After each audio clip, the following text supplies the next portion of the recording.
সম্প্রতি আমরা দেখেছি রামদেবের পতঞ্জলি সমস্ত খবরের কাগজে বড় বড় করে বিজ্ঞাপন দিয়ে ক্ষমা প্রার্থনা করেছে। তার কিছুদিন পরেই সেই পতঞ্জলি কোম্পানির 14টি প্রোডাক্টকে উত্তরাখণ্ড সরকার নিষিদ্ধ ঘোষণা করে।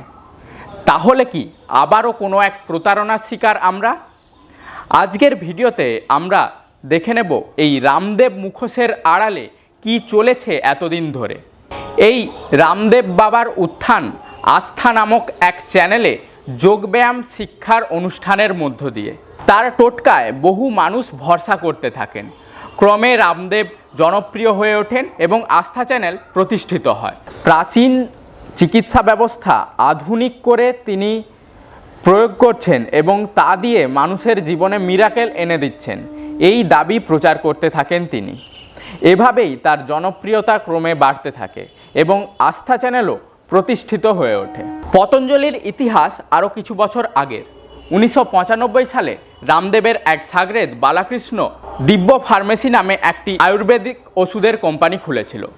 তাদের না ছিল কোনো ট্রেনিং, না ছিল কোনো লাইসেন্স, না ছিল কোনো ডিগ্রি।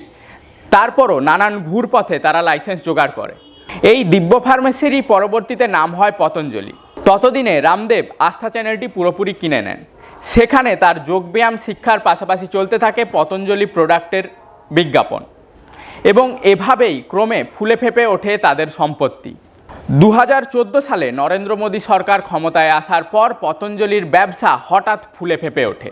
অভিযোগ, সরকারি মদতেই পতঞ্জলি এই ব্যবসা করতে পেরেছে। 2015 সালের একটি উদাহরণে আসা যাক। সরকার হঠাৎই ম্যাগি নিষিদ্ধ করে অতিরিক্ত লেড থাকার কারণে। কয়েকদিন আগেই লঞ্চ হওয়া পতঞ্জলির নুডলসের ব্যবসার সুযোগ করে দেওয়ার জন্যই এই ব্যবস্থা, এমনই অভিযোগ ওঠে। কিন্তু এর থেকেও বড় প্রতারণার ঘটনাটি ঘটে কোভিড অতিমারির কালে। কয়েকদিন আগেই আমরা জানতে পেরেছি কোভিশিল্ড ভ্যাকসিনে ক্লিনিক্যাল ট্রায়ালের সময় পার্শ্ব প্রতিক্রিয়া থাকা সত্ত্বেও সেই ঘটনা চেপে যাওয়া হয় এবং কেন্দ্রীয় সরকার মানুষকে বাধ্য করে সেই ভ্যাকসিন নিতে। সেই অভিযোগ স্বীকারও করেছে ভ্যাকসিনটির প্রস্তুতকারক সংস্থাটি।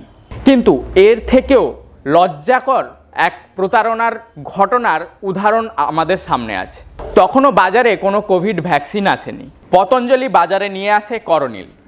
দাবি করে এই করোনিল 7 দিনের মধ্যে 100% করোনা নিরাময় করে দেবে। এদিকে সরকারের আয়ুষ মন্ত্রক জানায় তারা এই প্রোডাক্টটিকে ছাড়পত্র দেয়নি, কোনো ক্লিনিক্যাল ট্রায়াল হয়নি। পতঞ্জলি জানায় তারা ক্লিনিক্যাল ট্রায়াল করেছে নিমস ইউনিভার্সিটিতে। সেই নিমস ইউনিভার্সিটি যদিও জানিয়ে দেয় যে তারা মোটে 100 জন অ্যাসিমটোমেটিক রোগীকে নিয়ে পরীক্ষা করে এবং তাদের মোটে 1 মাসের জন্য পর্যবেক্ষণে রাখে এবং একেই ক্লিনিক্যাল ট্রায়াল বলে চালাচ্ছে পতঞ্জলি। ভয়ঙ্করতাটা বুঝতে পারছেন?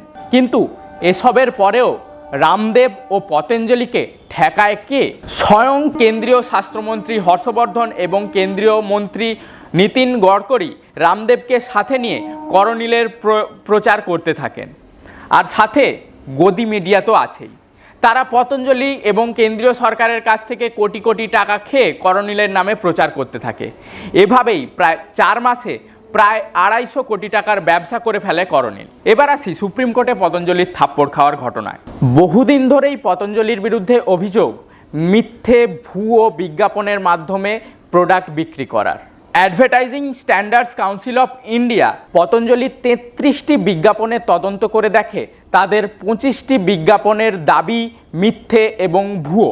2022 সালে তারা একটি বিজ্ঞাপনে প্রচার করে যে অ্যালোপ্যাথিক ওষুধ অবৈজ্ঞানিক এবং তাদের ওষুধগুলি ক্যান্সার, ডায়াবেটিস, অ্যাজমা থেকে হাই ব্লাড প্রেশার, সুগার এ সমস্ত কিছুই নিরাময় করতে পারে সম্পূর্ণভাবে। ইন্ডিয়ান মেডিকেল কাউন্সিল তাদের বিরুদ্ধে সুপ্রিম কোর্টে মামলা করে।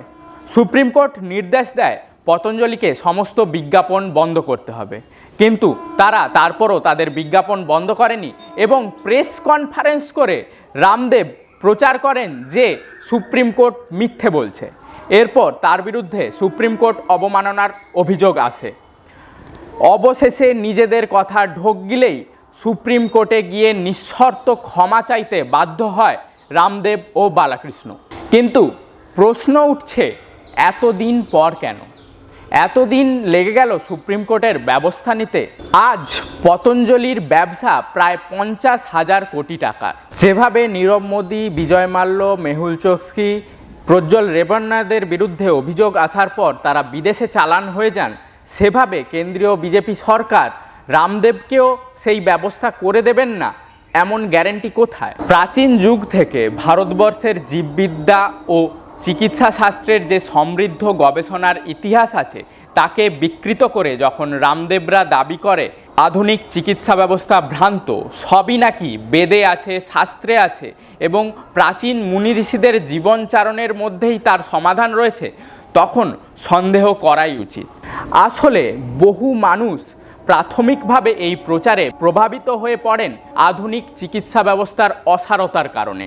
সাধারণ মানুষ চিকিৎসা করাতে গেলে ঘটিবাটি বেচে দিতে হয়, তার সাথে পরিকাঠামোর দুর্বল অবস্থা, এসবের পর আধুনিক চিকিৎসা ব্যবস্থার ওপর ভরসা তো উঠে যাওয়ারই কথা। আর এই সুযোগই ব্যবহার করে এইসব ভণ্ড প্রতারকরা। প্রশ্নটা তাই সরাসরি কেন্দ্রে ক্ষমতায় থাকা হিন্দুত্বের পতাকা ওড়ানো শাসকের দিকে। তারা নির্বাচনের আগে গাল ভরা প্রতিশ্রুতি দেয়, আর ভোটে জিতে ক্ষমতায় এসে কিছু ব্যবসায়ীকে তারা সুযোগ করে দিয়েছে প্রাইভেট হাসপাতালগুলোর মাধ্যমে ব্যবসা করার জন্য।